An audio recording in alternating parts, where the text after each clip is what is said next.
खड़ा हूं आज की रोटी के 4 हर्फ लिए, सवाल ये है किताबों ने क्या बता दिया मुझको। नमस्कार, मैं हूं राजीव और आप देख रहे हैं घूमता हुआ आईना। एक घिसा पिटा डायलॉग है कि आप जिस पर सबसे ज्यादा भरोसा करते हैं धोखा भी उसी से मिलता है। बात पुरानी है, घिसी पिटी है, लेकिन है एकदम खरी खरी। इंसान की फितरत है कि वो अपने वादों से मुकर जाता है, जुबान से पलट जाता है, जिन्हें सपनों के आसमान पर चढ़ाता है उन्हें ही धक्का दे देता है। और आप सब अच्छी तरह से जानते हैं कि मोदी सरकार भी इंसानों से ही चल रही है, देवताओं से बिल्कुल नहीं। इसीलिए इस सरकार का आलम भी कुछ ऐसा ही है। इस सरकार में युवा अब खुद को ठगा महसूस कर रहे हैं। उन्हें लग रहा है कि जिनके वादों पर आंख मूंद कर एतबार किया, उन्होंने बदले में धोखा दिया। और युवा ही क्यों, इस देश के बहुतेरे लोगों को अब छलावे का एहसास हो रहा है। युवाओं ने 7 साल पहले मान लिया था कि हर साल 2 करोड़ रोजगार मिलेंगे। किसानों ने मान लिया था कि 2022 आने तक उनकी आय दोगुनी हो जाएगी। आम जनता ने मान लिया था कि अब देश में खुशहाली आएगी। सभी को लगा था कि देश को अब असल मायनों में आजादी का स्वाद चखने को मिलेगा। लेकिन क्या मिला? मिला तो सिर्फ धोखा, दर्द, आंसू और लाठियां। कभी किसानों की राह में कांटे बोए गए तो कभी इंसाफ की आवाज उठाती आवाम को दबाया गया। कभी रोजगार की मांग करते युवाओं को लाठियां मिली।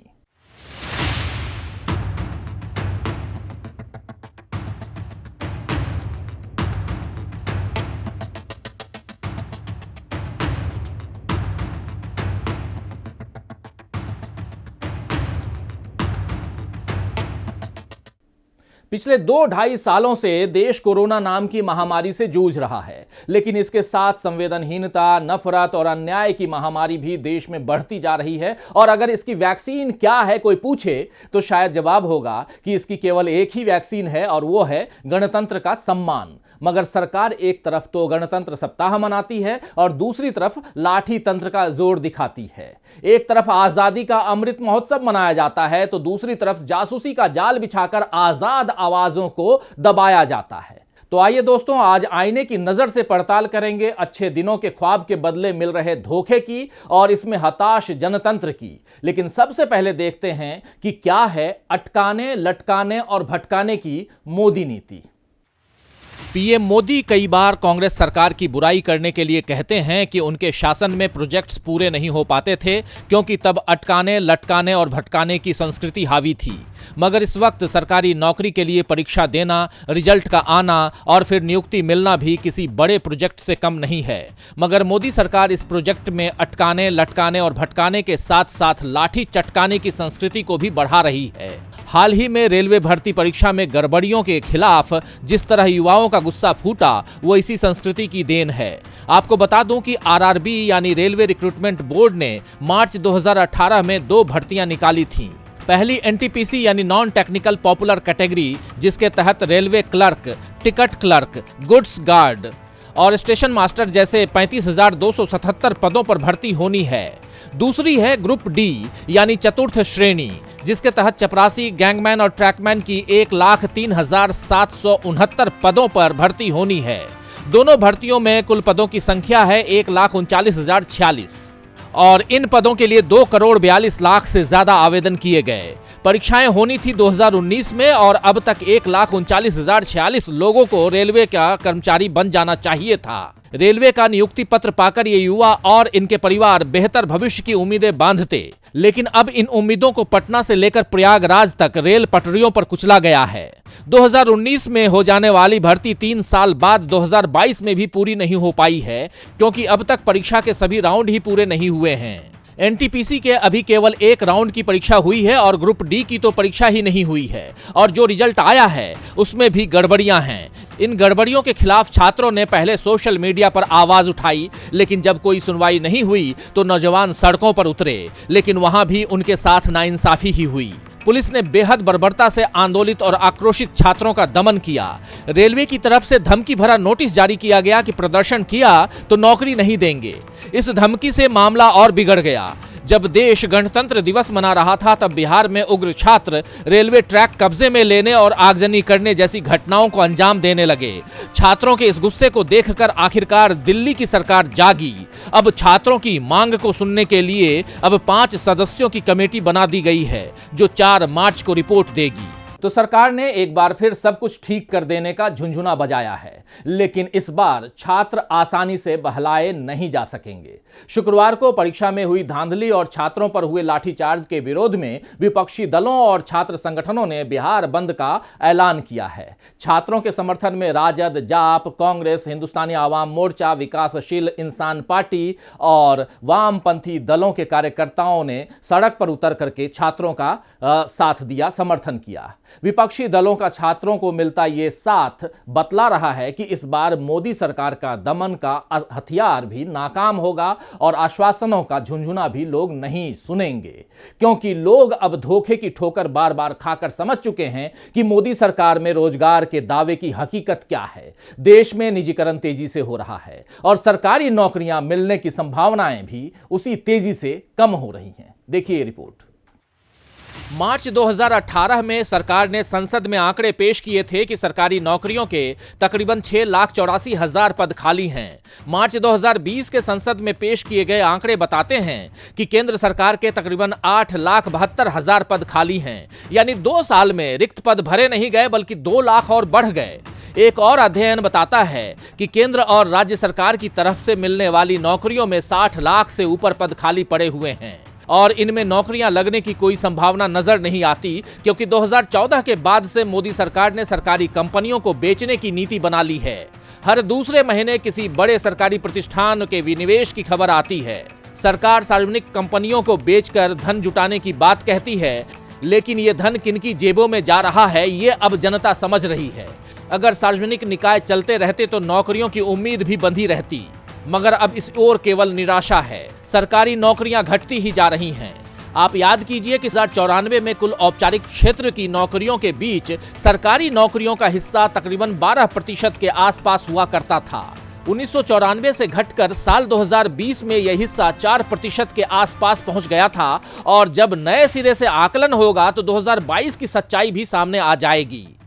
साल 2018 के आर्थिक सर्वे में बताया गया है कि भारत में तकरीबन 7.5 करोड़ के आसपास औपचारिक क्षेत्र की नौकरियां हैं। इनमें से महज 1.5 करोड़ सरकारी नौकरियां हैं, यानी 125 करोड़ भारतीयों के लिए केवल 1.5 करोड़ नौकरियों का इंतजाम सरकार ने किया, जबकि वादा हर साल 2 करोड़ नौकरियों का था। अगर सरकार जनता को नौकरी देगी तो पेंशन और भत्ता का इंतजाम भी करना पड़ेगा। इसीलिए अब संविदा के आधार पर नौकरियां देने की कोशिशें सरकार कर रही है, ताकि सैलरी कम देनी पड़े और पेंशन की झंझट से छुटकारा मिल जाए। तो सरकार तो नौकरी देने के झंझट से छुटकारा पाना चाहती है, लेकिन चुनाव में यही सवाल भाजपा के लिए सबसे बड़ा झंझट यानी सबसे बड़ी परेशानी बन सकता है। वरुण गांधी ने कहा है कि बेरोजगारी से मुंह मोड़ना कपास से आग ढकने जैसा है।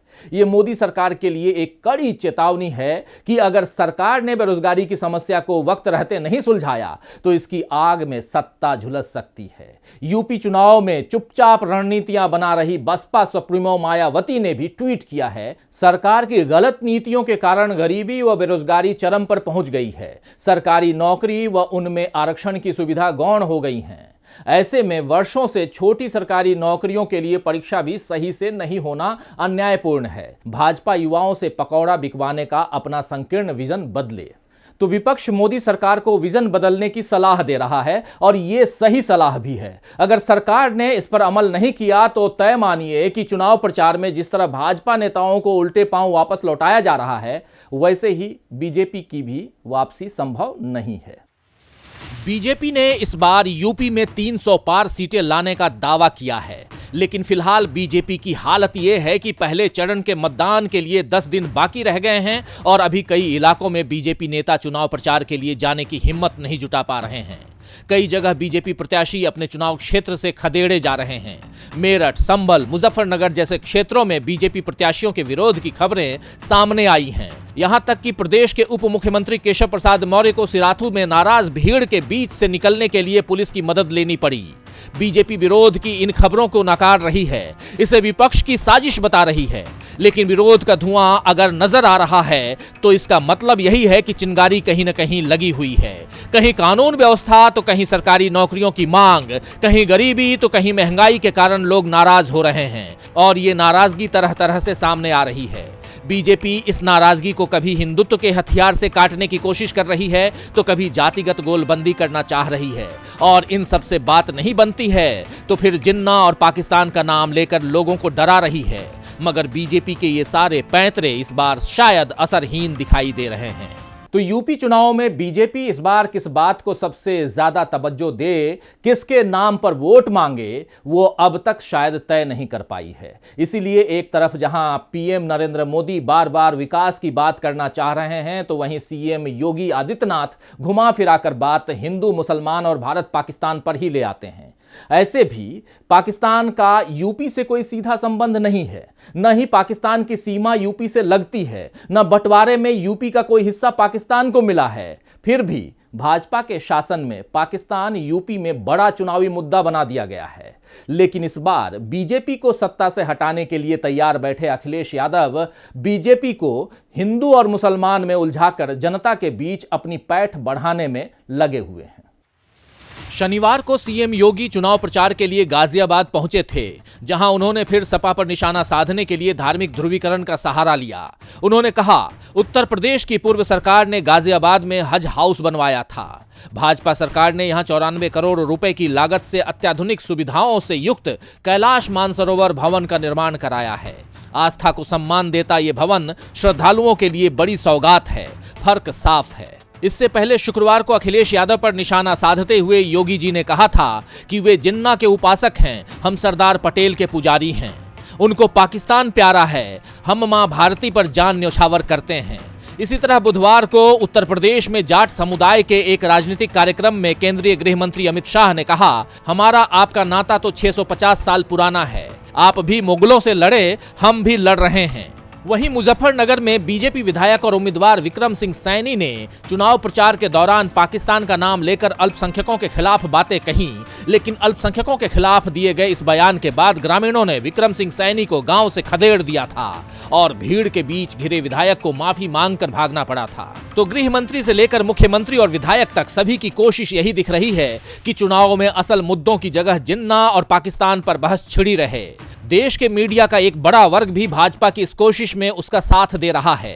हालांकि यूपी में इस बार सरकार बनाने का दावा करने वाले अखिलेश यादव पाकिस्तान परस्ती के आरोपों और बीजेपी के निशानों का सामना करते हुए अपने गठबंधन साथियों के साथ आगे बढ़ रहे हैं और आम जनता को राहत पहुंचाने वाली घोषणाएं कर अपनी जीत के दावे मजबूत कर रहे हैं। तो यूपी में सत्ताधारी बीजेपी बेचैन दिख रही है कि ऐसे कौन से मुद्दे खड़े किए जाएं जिससे जनता फिर भावनाओं में बहकर बीजेपी को वोट करे। गृह मंत्री अमित शाह तो अब कभी जाटों को लुभाते दिख रहे हैं तो कभी यूपी की जनता को डर दिखा रहे हैं कि अखिलेश और जयंत की जोड़ी अगर जीत गई तो फिर क्या होगा। जबकि अखिलेश यादव और जयंत चौधरी इस बार उत्साह से लबरेज नजर आ रहे हैं। बीजेपी में आने के न्योते को जयंत चौधरी ने दो टूक ठुकरा दिया कि वो चौवन्नी नहीं है कि पलट जाएं, और अखिलेश यादव ने भी अपना हेलीकॉप्टर रोके जाने पर जनता के बीच संदेश भेज दिया कि हारती हुई भाजपा की यह हताशा भरी साजिश है, जनता सब समझ रही है। तो अखिलेश यादव ने अपनी जीत का ऐलान भी किया है और जीतने पर जनता को क्या फायदा पहुंचाएंगे इसकी घोषणा भी अब से ही कर दी है। जबकि जयंत चौधरी ने जनता को चिट्ठी लिखकर चुनाव का हिसाब समझा दिया है।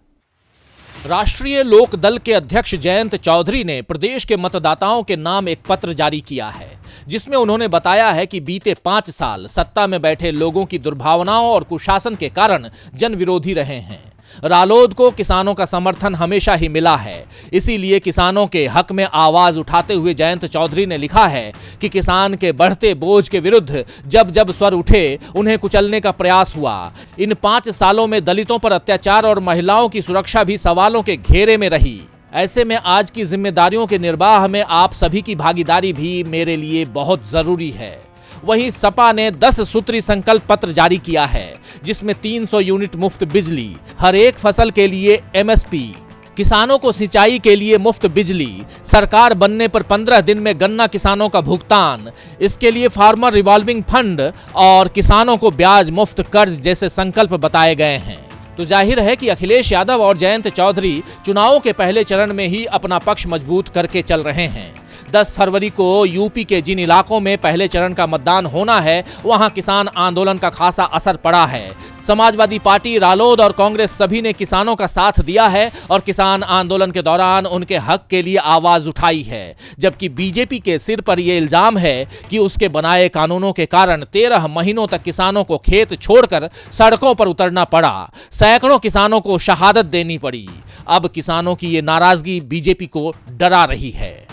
तो चुनाव में किसान किसका साथ देते हैं, किसका नहीं, ये तो नतीजे बतलाएंगे। लेकिन फिलहाल जिन कृषि कानूनों को माफी मांग करके मोदी जी ने वापस ले लिया था, आप याद कीजिए, उनकी वापसी के बाद भी किसानों की नाराजगी अभी कम नहीं हुई है, क्योंकि सरकार ने बाकायदा खत लिखकर बाकी मांगों को पूरा करने की बात भी कही थी। मगर अब तक किसानों की मांगें पूरी नहीं हुई हैं और इसीलिए अब 31 जनवरी को किसानों ने विश्वासघात दिवस मनाने का ऐलान किया है। संयुक्त किसान मोर्चा ने देश भर में किसानों को सरकार तक अपना रोष पहुंचाने का आह्वान भी किया है। किसानों का यह कदम चुनाव से पहले मोदी सरकार पर और भाजपा पर काफी भारी पड़ सकता है। किसानों को न पेगासस जैसी किसी जासूसी से डराया जा सकता है और न ही उन पर धर्म का चुनावी टोटका काम करता है। एक तरफ किसान सरकार के लिए विश्वासघात जैसी शब्द इस्तेमाल कर रहे हैं, तो दूसरी तरफ देश का नौजवान रोजगार के नाम पर मिले धोखे से बौखलाया हुआ है। तो दोस्तों, अब देखना होगा कि बीजेपी क्या फिर से विश्वास बहाली कर पाती है या धोखे के नाम पर जनता उसे विदाई देने की तैयारी करती है। खैर, महान शायर फिराक गोरखपुरी ने ठीक ही फरमाया है कि अगर बदल न दिया आदमी ने दुनिया को, अगर बदल न दिया आदमी ने दुनिया को, तो जान लो कि यहां आदमी की खैर नहीं। तो आज के लिए बस इतना ही। फिर मिलेंगे खबरों के नए आईने के साथ। तब तक देखते रहिए डीवी लाइव। नमस्कार।